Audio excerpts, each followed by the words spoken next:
Due West follows one woman's courageous journey across West Texas, and we caught up with one of the stars of the film, so take a look.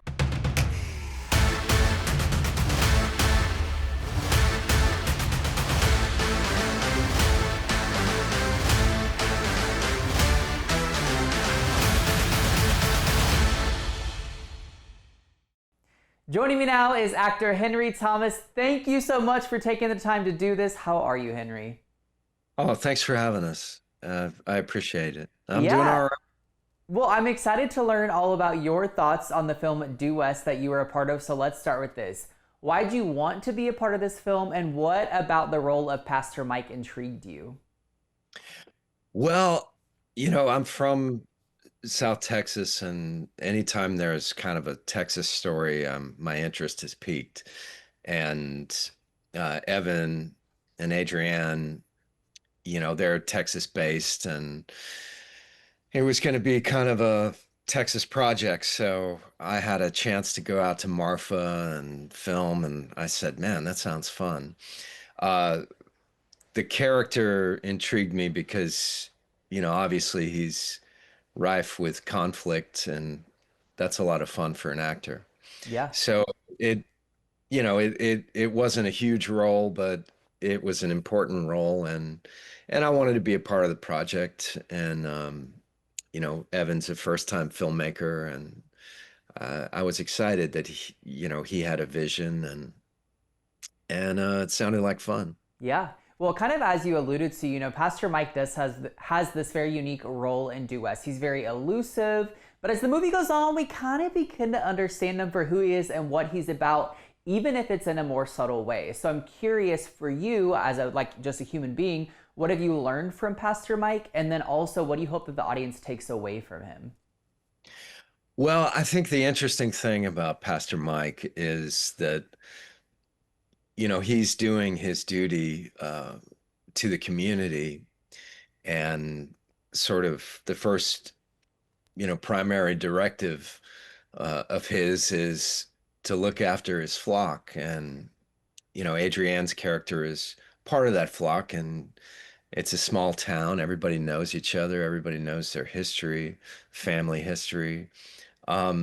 So, he feels a real responsibility to sort of see her through this dark time. And as he discovers more of what this dark time entails, he gets sort of put in a position of moral conflict because, with his views and his religious views and everything, he's sort of between a rock and a hard place, um, which ultimately he has to make a hard decision. And his decision, you know, is sort of based on a human thing rather than a spiritual uh, thing, I think, in the end. Yeah, for sure. I think the duality of that is really cool though, because you see him more layered, especially as we get to the end of the film.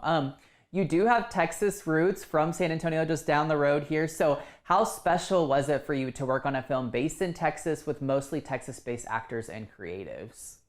Well, it's always good. I think we have a lot of stories to tell, and we have a lot of very talented people in our state who work in film. And, they, with the tax incentives and the way everything has kind of been running in the last few years, a lot of work has left the state and gone to Georgia or British Columbia.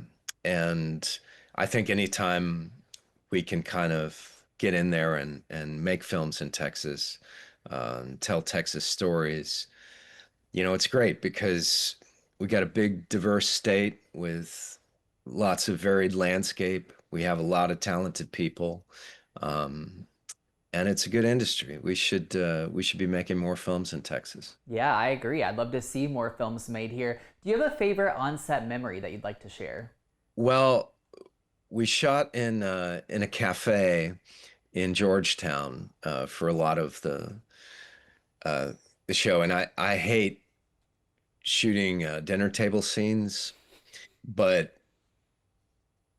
that was the most fun that I've had in a long time. It was a Mm. night shoot, and we were in this little cafe, and I think it's a famous cafe, but I can't recall the name now. But but I was sitting at the table with in a booth with the other actors, and um, I just remembered why I like being on set, and that night kind of comprised all of those moments. I love that. Yeah. And also a very just great scene in general. Kind of what you're alluding to is what happens, and people can check that out in the film. Now, the film leans on emotion and the weight of storytelling, allowing the audience to really feel connected to the woman's journey that's displayed throughout the film, which I think is a really thing that makes kind of the film stand apart. But with that being said, what does the message of the film mean to you, and in what ways do you hope that the audiences are impacted by the journey the woman goes on? Well, for me, it's always a human story,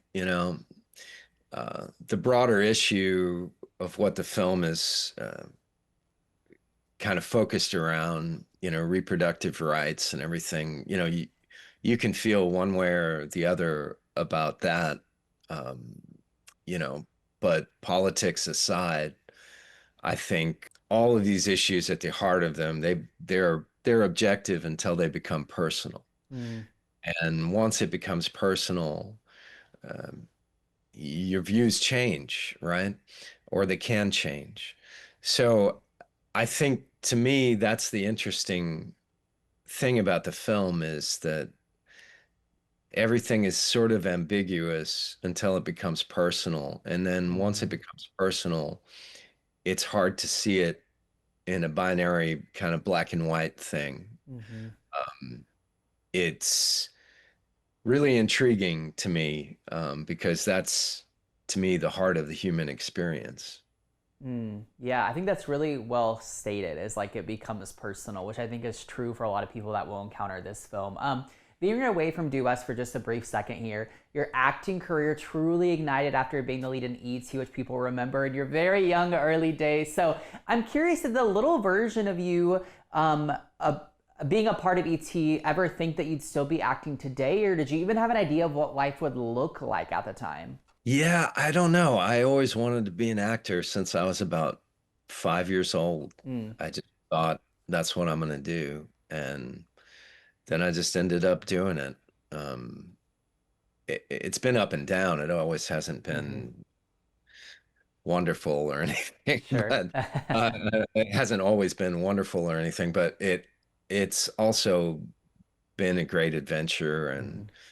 and it's been my life, I'm 54, I'll be 55 this year, and um, I'm not going to do anything else. Speaking of that, you've done varying projects throughout your career, all kinds of different things. So, what's next for you, or what would you like to do next if you had to say?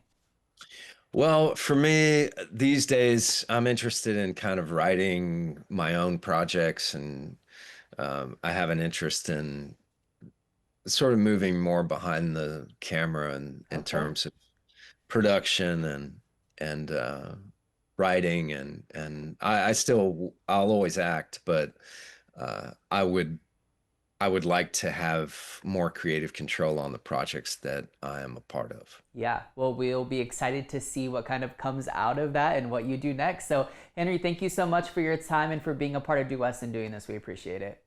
Thanks for having me. I appreciate it.